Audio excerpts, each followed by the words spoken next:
Good morning, everyone. I think I still have 3 more minutes before I can say good afternoon. Thank you for joining us again today in the first session of the conference on measurement and household finance. Okay. So far we have seen 4 excellent presentations from our distinguished speakers. The first one, Professor Townsend, gave a background and overview of the Thousand Thai survey. And then we saw Dr. Nrapong present a very micro view as example to make the survey, the data more lively. And then Mr. Suparit go broader to put Thousand Thai survey in a broader perspective, comparing with other household surveys in Thailand. And the last presentation, Dr. Scott Chu present how to integrate the household, the Thousand Thai survey approach to payment survey. So I think that's quite interesting combination of how the Thousand Thai project could be viewed and be used to analyze and understand household finance in general. So let me open up the floor for question, any possible question that anyone would like to ask any or all of our presenter. Okay.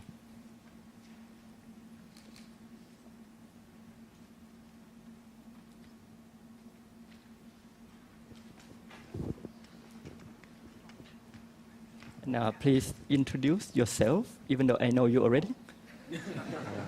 I'm Mr. Nobody from Nobody University. No, just kidding. Flavio Cunha from Rice University. So thank you for the 3 wonderful presentations. As I saw this wonderful work being presented, I had in my mind here this tool in the US called Mint.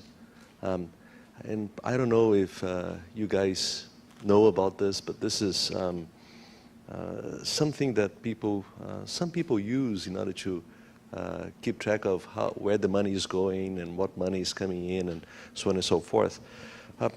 I always wondered if it would be possible for large surveys in the United States to actually see or encourage their participants to enroll into Mint so better financial data would actually be available.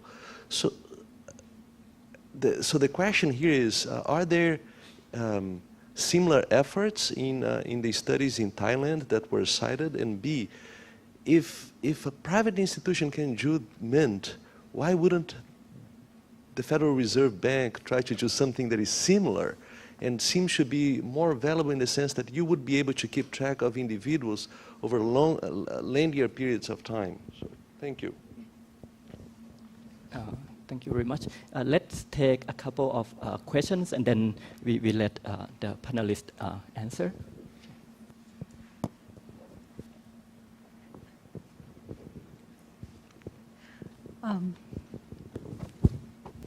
My name is Silapon from Thailand Research Fund. I have a few questions for this Thousand Thai data project. And first of all, I'd like to commend that this is a monumental work. It's very intriguing to think about that you collect data for 20 years from household. How do you keep the household commitment for 20 years for each household? I understand that you have around 720 households in this project. Do they go on for 20 years all the way? And how valid is the monthly data? And what are the factors that affect the validity of the data from your experience? I have Yongyut Yuttawong. I have a couple of questions. First of all, I'm naive to the field, so please take that into account. I wonder if these methods, of asking people, to respond from recall or to write down and so on, okay for household expense and income, small ones. But what about big items, like if you want to buy a car or a cow or a house, or buy some land and so on, this would be quite, how would this be taken into account? That's the first question. Second question is, can these methods, comparing between recall and diary and, the actual records of payments from the banks and so on, if there are then I think you already said that you could take into account the shadow finance. So I wonder whether this could be a method to estimate the shadow finance and also the unpaid taxes, of people. And then there would be a kind of a point for cooperation of people surveyed. Why should I give true accounts? If then I'm going to be pursued by police or by taxmen, on my income. Thank you. Good morning. My name is Palakon I'm a scholarship recipient from the Bank of Thailand studying in Columbia University. Thank you so much for all of the presentations here. They are all impressive, and I would love to hear more in the future about all of your work. But today I would like to ask Dr. Xu for one question. Now we all believe that there is a prospective growth of using bitcoins and other virtual currencies in the future, although now the rate of using is quite low compared with other methods. We might be able to see in the future that we can use more of this kind of currency. So I would have to ask a question to you, Dr. Xu, that because of the limitation of identifying payers' location due to the blockchain technology, how do you estimate the amounts of payment through Bitcoin and other virtual currencies in the US? Thank you. So actually, I'm going to add one question that I got from the floor earlier because it's related to the last question. That the survey that you have done for 20 years, that's a long time. So many things happen during that period. There are a lot of financial innovations happen. How you make your survey respond to those innovations? Okay, so I think that's the first set of questions that we have right now. So how let's go from Mr. Suprit, and then we come to this direction. So to answer Kun Yongyut's question, basically the household surveys across like the SES, the socio-economic survey, so to speak, the Thousand Thai survey itself, and also the agricultural household survey contains the question of the assets, not only limited to the financial assets, but it has the car, the land, and also all the fixed assets that we can calculate it into the capital of the household itself as well.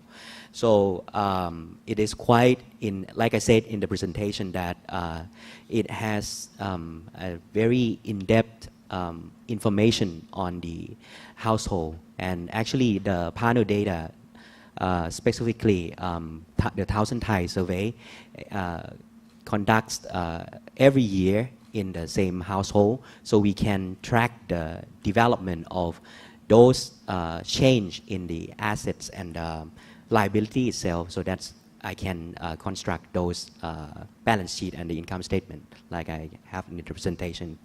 So that's the answer for that question first. Actually, may I add a little bit? When we collect the data regarding asset, mostly we ask the value when we acquire the asset, right? But when you try to evaluate the value of the asset over time, there's some kind of depreciation, some kind of revaluation if they sell at the higher value. So in trying to compile the financial account, that kind of complicated process that we have to make adjustment about like the depreciation rate for each asset.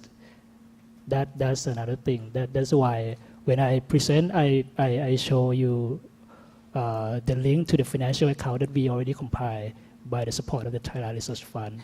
That I recommend people to use it, because if you look at the survey data and you only use the data, the value at the acquisition point, that will be misleading because the value kind of depreciate over time. But one thing about land actually is not depreciate, it's appreciate at some point. But it's kind of very hard to estimate the value of the land because like different areas have different kind of appreciation rate. So what we try to do at this point, we try to be on the conservative side by not depreciate, not appreciate the land. We only change the value of the land when they have kind of transaction regarding the land. They sell land, they have report the new improvement of the land value. Say if you have some new road, some things happens to the environment of the land that we improve the value in the account.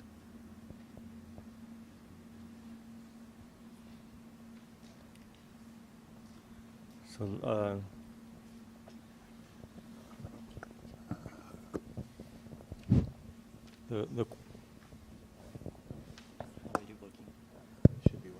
the question about trust and how did we go for still going for 20 years. The households are always happy to see us again. It's like a renewed conversation. You can see this in the annual data where there's a whole 12-month gap and the enumerators come back and the households feel like, oh, you didn't forget us. Whereas many times they'll get visits only one time, whether it's from NGOs or the government, and those people never come back. So just ironically, coming back repeatedly helps build up the trust with the households. Now we are very careful to tell them that we are not part of the government. We're not running a business. We're professors, and the study is sponsored by universities. So in Thailand, Ben Ajahn,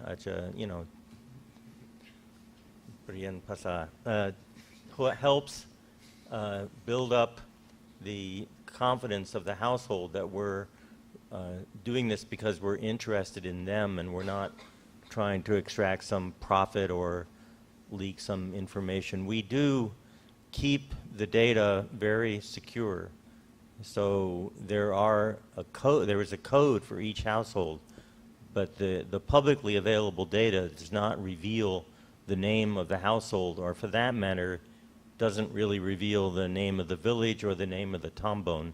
And like U.S. Census data or other data, that's to protect the privacy of the households, and we give them reassurances that their data are kept in secure places and not shared with unless they were to give us permission. On the tricky issue of the external validity or of the data, I was thinking about that throughout these presentations. I think, one answer that Scott was giving and that Suparit was giving is you have two different data sets and they collect data in different ways, and then nevertheless you end up with very similar numbers. There is something very sort of reassuring about that. It's a robustness check. So my data, we're doing very well this morning against the socioeconomic survey. We have 600 households versus 10,000 for the SES, but my data with tracking, the levels were a bit off, but the year-to-year movement was really quite close. And likewise, Scott was saying the Boston Fed payments data, when aggregated in certain ways, is kind of echoing the national income and product accounts. Now, it is true that we don't have any other way of knowing what the actual truth is. There isn't some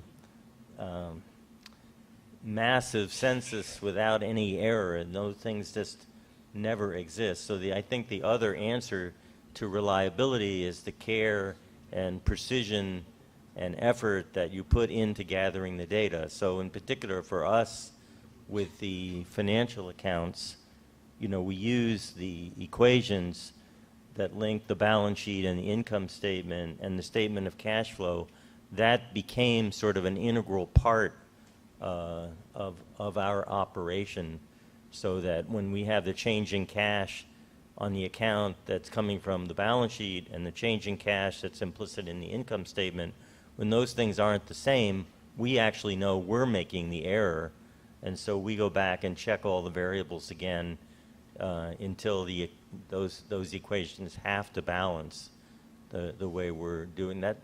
That can actually backfire in the sense that if there's an error and something the household doesn't tell us, it's going to show up as multiple errors in the accounts.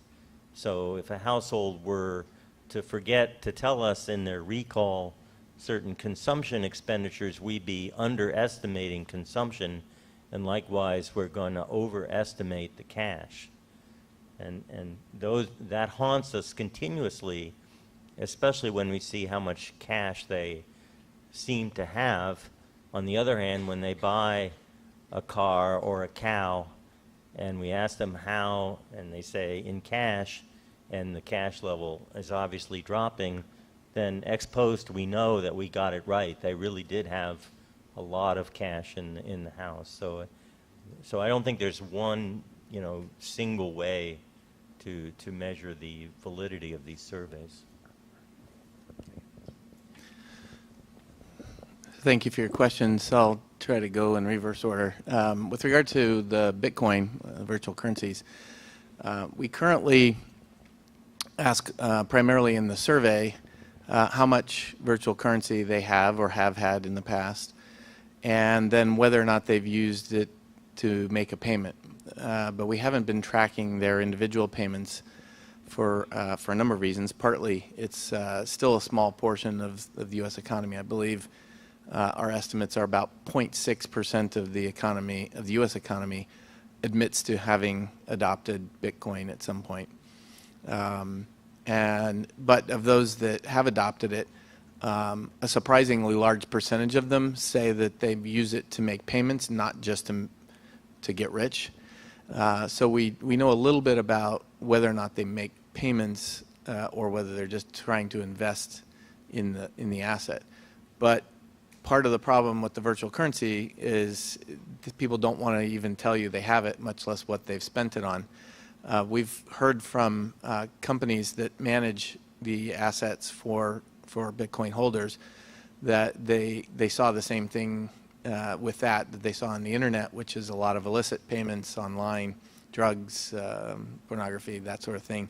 So there's a lot of potentially hidden payments. So we haven't tried very hard to elicit people's specific expenditures about virtual currency because it might be a hopeless thing. On the other hand, there's lots of data out there for what's happening. You just don't know who's making the payments. There's all the aggregate data that's publicly available. So it's a real challenge to be able to survey that. It's much harder than even just surveying with sovereign currency. I'll say one thing about cars in the U.S. When we first did our diary, I was expecting to get some large payments like a car. We didn't get anything anywhere close to that. There's occasionally a large bill payment, but there's very few cars or even refrigerators, big screen TVs and that sort of thing. And so we've been trying to figure out how to do that better. And we've realized that part of it in the U.S. is that, unlike here, they're not paying for the car in cash. They are often paying for it with credit. And so a typical U.S. consumer may not even buy a car on one particular day. They might go into a dealership and they might put down a $500 deposit on a credit card and sign a purchase and sale agreement, and then come back a few days later with a personal check for, say, $5,000, whatever part of the car they're going to take out of their savings, and then finally they'll come back a third time with a check or an electronic payment from their financial institution that pays the dealer. So how do you capture all of that in one day? It's challenging for larger expenses, but we're working on trying to improve that. And finally, on Mint, yes, in the U.S. And actually in some other countries, people are trying to use these facilities for research and for data collection. Ideally, if we're tracking everything as well as I think we are, we're getting the same information that's in Mint. I do know that what we're getting is a very, very good representation of an individual's checking account. So if I had your bank account statement and you were part of our diary, it would look very, very, very similar. But in the U.S., many people have multiple bank accounts. They also have accounts with other financial institutions. And so to get a holistic picture from U.S. data is you need information from all these different institutions. And these innovative financial aggregators attempt to do that. In theory, this could solve a lot of our problems. But in practice, I think we're still very far from it. So for example, because people had been saying this to us for a while, we finally asked people last fall whether or not you have one of these personal financial management tools. And I think it was about 7% of the US population has them. And it's probably not a representative sample. So there's not widespread use of them yet. They're probably not a random sample, which is going to be crucial to matching national income data. Also, within the context of the aggregators, there's a kind of a war is too strong of a word, but a battle between financial institutions and these aggregators, because the financial institutions know that these aggregators are obtaining the data and the information that gives them asymmetric information and a business advantage. So financial institutions are not cooperating well with these aggregators. And so even if you sign up for it, oftentimes the link is being cut by the financial institutions. So we're finding that people that put them in, even though in theory this could solve a lot of problems, it's not continuous, it's not consistent. And lastly, there's a very serious privacy concern for consumers. So Mint actually was giving data out to researchers for a while, and then their lawyers shut it down and took back all the data and closed access to it. One of the reasons we don't identify ourselves as the Federal Reserve, and one of the reasons why we watch carefully while we're collecting, is because it would be very bad, I think, if the public knew that the central bank was tracking their individual transactions. And so from a public policy maker's perspective, there's a very serious concern about public privacy that's even stronger than it is in the private sector. And so that's why we haven't done that. And I think for the moment, these diary methods, if they're integrated with the comprehensive balance sheet and income statement, they probably represent, for now, our best hope for the best measures of data. Thank you very much. I think we have time for probably a few more questions, if there's anyone.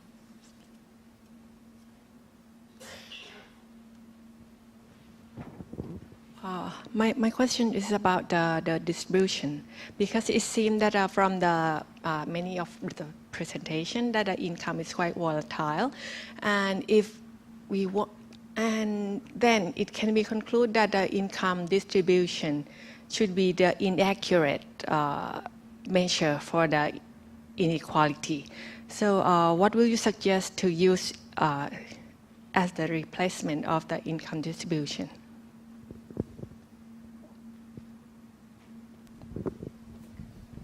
Any more questions? Yes, please. So, Piti Disitat from Bank of Thailand. Just ask two questions. One to Narapong and Professor Townsend about, you mentioned about a financial planner. So in Thailand, we've been having some efforts in terms of financial literacy to get people to understand more. I understand you have actually tried to implement some of this financial planner on the ground. So it would be nice if you could share some of the experience you had in terms of actually getting this financial planner to work on the field. And the second question is to Scott about consumer behavior in terms of the choice of payment method that they choose. As you know, in Thailand, we've launched recently this faster pay, prompt pay framework, and we're trying to get people to take up that. So in your experience in the US, for example, what determines people's behavior in terms of how they choose? Is it the cost? Is it the ease of use? Or should you think, maybe the India way to prohibit, no cash? Or some other way would you recommend in terms of shifting people's behavior? Thank you.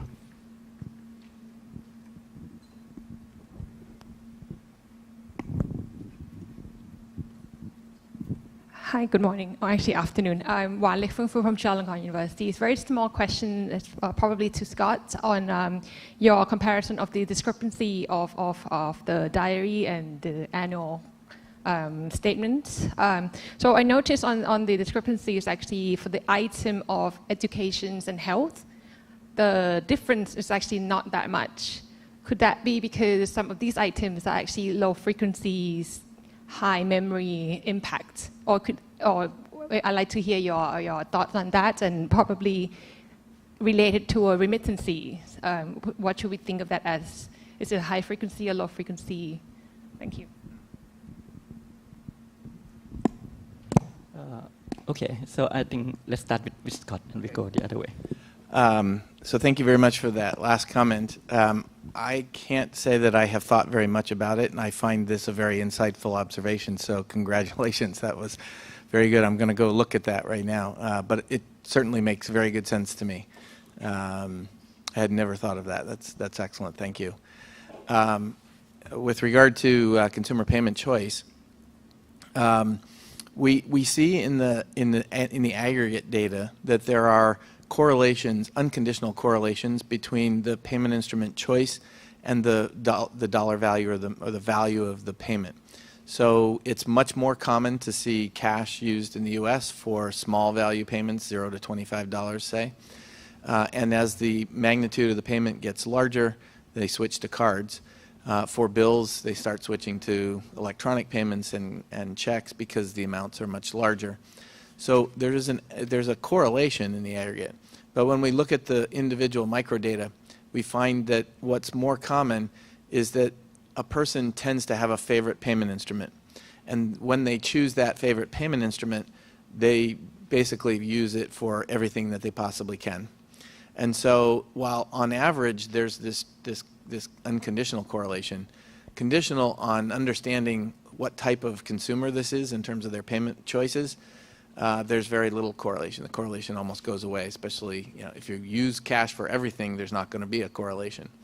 So we have some idea of what payment characteristics are on average most important, but we haven't yet gotten to the point of modeling and studying what causes you to be a cash person or a debit card person or a credit card person. That's still to be determined. But the characteristics on average that tend to be most important vary by the instrument, with one exception. The one that's almost universally most important is something called convenience, which is a characteristic that we don't like because we really don't know what it is. We've tried to figure it out. It is correlated with some observable things like cost or like record keeping or things like that. But there's still some part of what consumers are doing that we just frankly don't understand because they end up calling it convenience and we don't know what that is. But so convenience is pervasive, but for some types of instruments, security is important. Cost is usually important for most of them. Whether record keeping, it depends on the payment instrument, which type of characteristic is more important. But those are just averages and they're not yet at the level of understanding individual payment behavior. But the last thing I'll say that I think is really exciting is now that we have data that we feel reasonably comfortable saying this is consumption and this is not consumption, we can now look over the course of a month and see what people who only use cash do in terms of their money management. And maybe those that only use credit cards are the ones that use credit cards more likely to overspend their budget or the ones that cash not. So we can now begin to link that payment choice to the thing that ultimately is important, is understanding consumption saving decisions. And so we are at the very beginning of that process of bringing that choice together with the more important things of economics.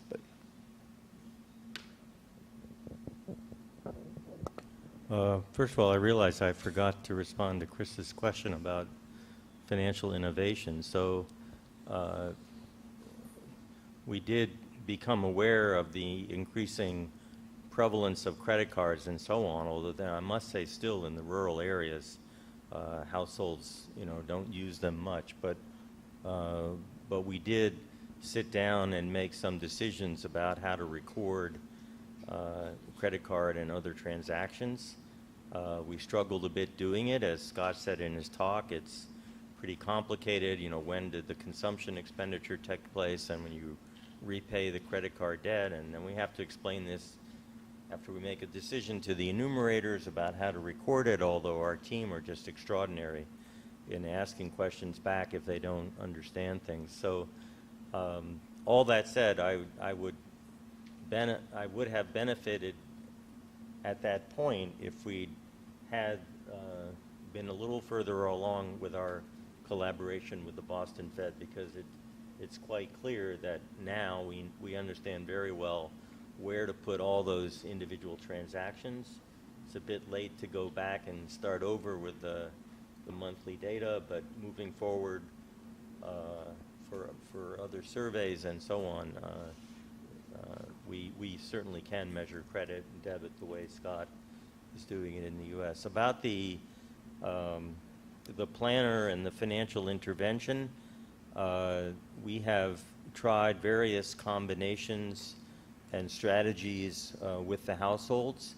I think my bottom line there is that we're still learning about how to reach ever-increasing numbers.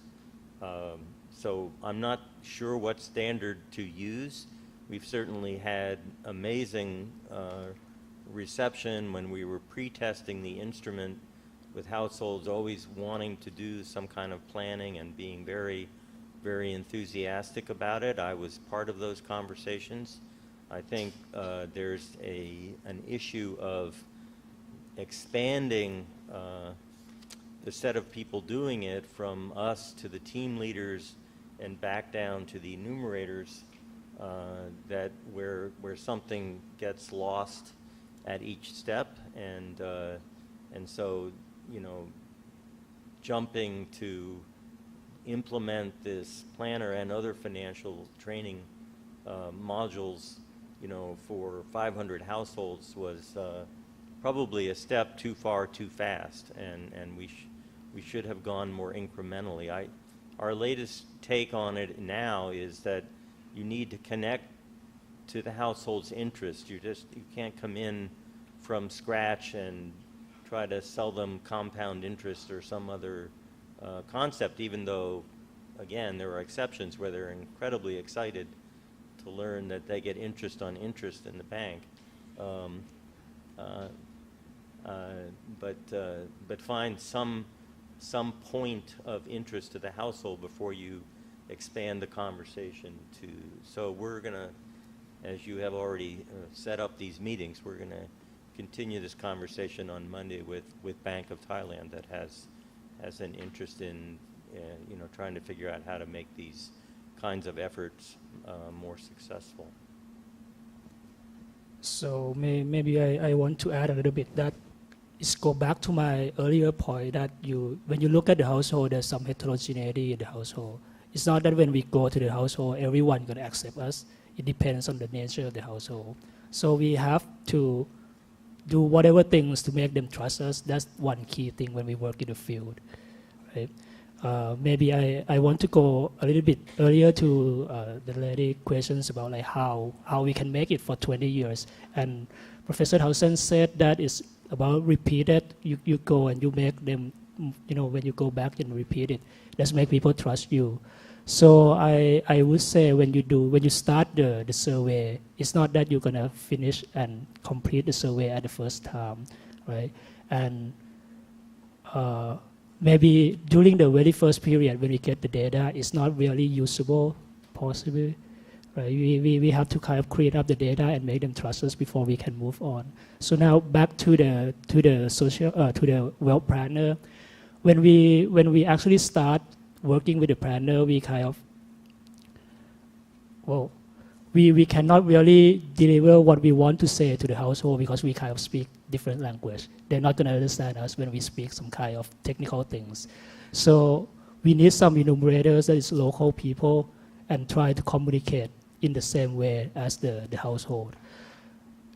That the things that there's some kind of loss between the translation, between us to the enumerators, between the enumerators to the household.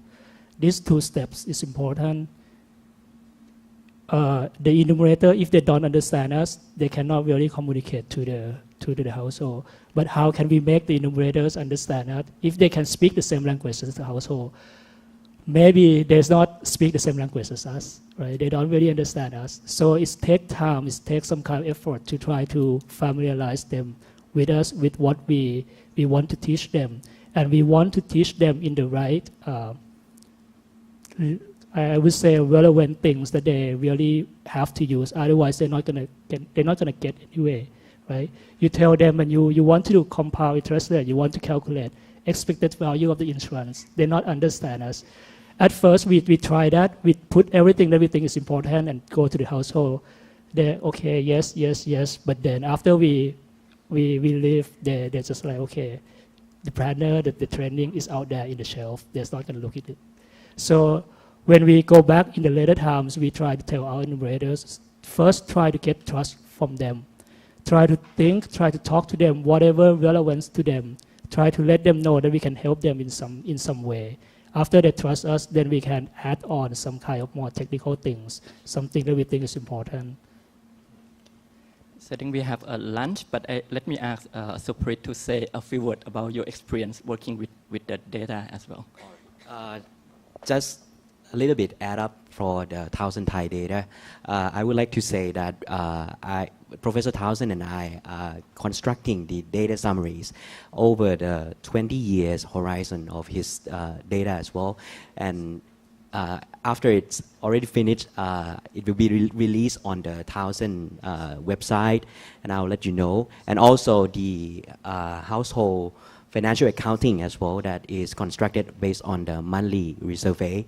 Dr. Narapong and I will create those data summary as well, so you can see the comparison between the annual basis and the monthly basis. And to say some few words on the collaborative surveys, it's actually, since I have looked at many surveys related to the household finance, and I found out that there are some differences, as you can see from the presentation, that there are quite the different, even the trend or the direction of some of the ratios that is quite different. But I would like to say that at least we have several surveys to compare with each other. So like I said, nothing is perfect. So we have something to double check on the other survey, but not to rely on only one survey. So it is a good way to look at the micro level data with collaborative surveys like this. Okay, so let me conclude the morning session, the first session for the event, with some personal remark that I have been fortunate to work with pretty much all of you, especially Professor Thousand, for the past 20 years. Okay? But I think it's more important that Thailand is so fortunate that you start this project and carry on for 20 years. And I think we're going to learn a lot from the data in the future. And I'm more excited to see more researchers to take on this data and do research on this and get more of the result. And hopefully that's going to help guide the policy of the country in the future. Thank you very much.